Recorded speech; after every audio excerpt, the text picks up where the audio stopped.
Something is happening around Antarctica these days that is shrouded in secrecy but is also attracting a lot of heavy hitters. The visit to Antarctica by Patriarch Kirill, the head of Russian Orthodox Church, in February was the first sign of something unusual happening. Now this week, U.S. presidential spokesperson Barack Obama will be visiting the Nazi South American headquarters in Bariloche, southern Argentina. Just before the Obama visit, it was revealed that China has built a giant space exploration base in southern Argentina. Following this revelation, the Argentina government reported that they sank a Chinese fishing boat near a restricted area off the coast of southern Argentina. Pentagon sources say the boat was probably a Chinese spy vessel, since a normal fishing vessel would have responded to Argentina warning. Furthermore, the heavy-handed Kazarian mafia attempt to overthrow the government of Brazil has now failed, depriving the Kazarian mafia of Brazil as a place to flee now that the American people are waking up to the crimes that have been committed against them, CIA source in South America say. Now, CIA sources in Asia are saying their connections who are above the government are all flying south this week and hinted strongly that south referred to Antarctica. This is all very interesting because years ago, Paul Lane, a source in Pentagon military intelligence, told this writer the then state-of-art UK-guided missile destroyer HMS Fulford had been captured by Nazi operating out of an undersea base in the region. The Fulford was supposedly sunk in 1982 during the Falklands War between Argentina and the UK by an Exocet missile. This increase in highly secret activity in the southern hemisphere near Antarctica is somehow connected to the ongoing negotiations over a gold mine in Papua New Guinea that Lane also indicated was the location of a Nazi secret base. America's top spy, James Clapper, flew to Australia last week in what Australian media reports described as a secret visit. One topic of discussion is the revelation of the Chinese government has acquired a 99-year lease on the Australian harbour of Darwin that includes the Australian Navy facilities. However, there's also a very different agenda being discussed connected to a gold and secret bases. CIA sources in Asia say they are also present at the meeting with top Indonesian and Australian military officials. At one level, the discussions are all about allowing the U.S. military to station a fleet around Balboa Island, close to South China Sea. At another level, the negotiations are also about the giant new gold and platinum reserve found in the same general area as the giant Freeport-McMoRan mine is located, Indonesian sources say. Indonesian President Joko Widodo is also expected to visit this week the Indonesian Equator Monument that is supposed to be the location of a giant gold splash, the sources say. The U.S. military is keen to build a giant new harbour there, in part as a cover for a gold recovery operation, CIA sources say. Meanwhile, the Asian side has revealed more details about the gold transaction being negotiated in order to provide funding for the creation of a future planning agency. At present, 8,000 metric tons of gold are on offer by the Asians at a 13% discount from the market price. Of this, 4,000 tons would come from Thailand and 4,000 tons from China, Chinese government sources say. Of the 13% discount, 10% would go towards setting up a planning agency and remaining 3% would be for commissions, the government officials say. The gold on offer is what is known as the black gold or off-ledger gold. This gold, mostly held by Asian royal families, has been kept out of the Western financial system because allowing the Asian to cash their gold would give them overwhelming financial and thus global power.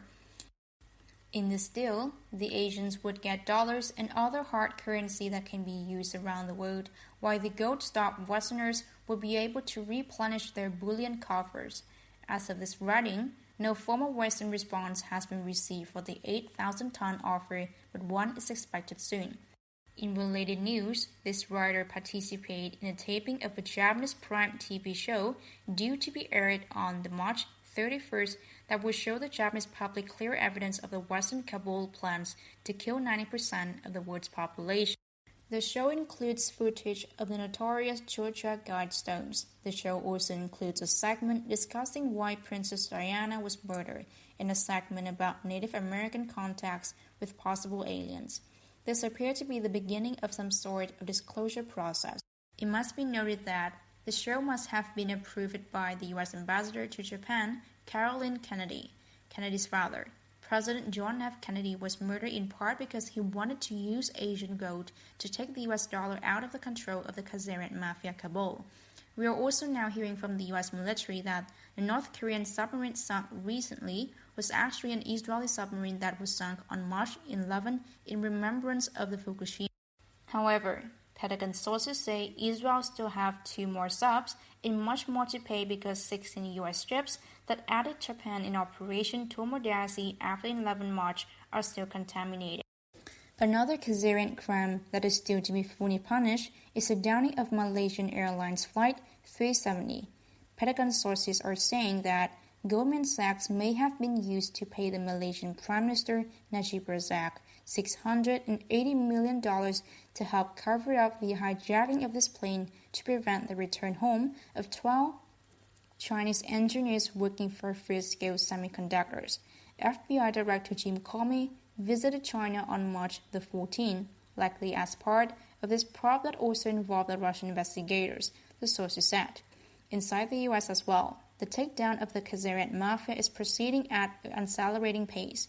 For one thing, the various death threats against Republican candidate Donald Trump are being firmly dealt with by the Secret Service and other enforcement authorities.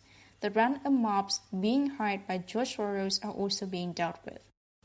The attacks on Hillary Clinton have also escalated to such an extent that even the New York Times propaganda rag has come out with stories that Clinton's handed over uranium mines in the U.S. to the Russians in tandem with donations to their foundation.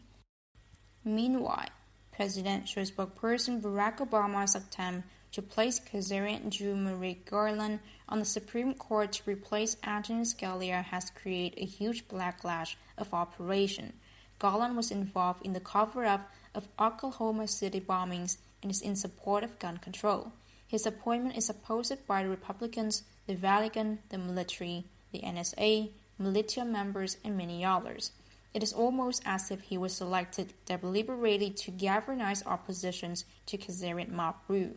The other Khazarian mafia stronghold under attack is the widely revealed Monsanto cooperation.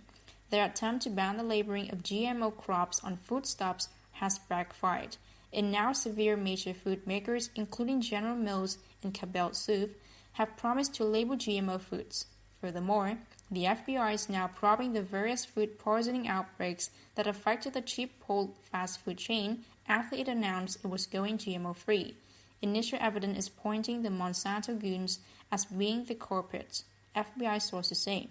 In the Middle East, meanwhile, the UN and the US have begun to openly call Turkish and Saudi Arabian attacks war crimes and genocide. This is paving the way for a major military campaign to clean up that troubled region once and for all. Turkish President Recep Erdogan seems to losing control of his sons under the pressures as evidenced by recent statements calling journalists and politicians terrorists. The Turkish military know they will have to dump him if they are to save their country from dismemberment. It may be already too late for Saudi Arabia to do the same. A Saudi prince who was involved in an attempt to offer the White Dragon Society $25 trillion to go away once admitted, "We have been obeying them for so long," that his country rulers could not contemplate any other course. The theme was a reference to the Khazarian mob, but in the context, he was clearly referring to something even more Asian and evil. This is the human slavery guide known to history as the Holocaust, who worshipped a goat-faced being with a forked tail we refer to as Satan. Certainly, the recent actions of the Saudis, such as bombing markets including innocent people, can only be described as satanic. On a final note, Russian sources say Pope Francis is planning to make a major announcement, possibly in May, and then retire.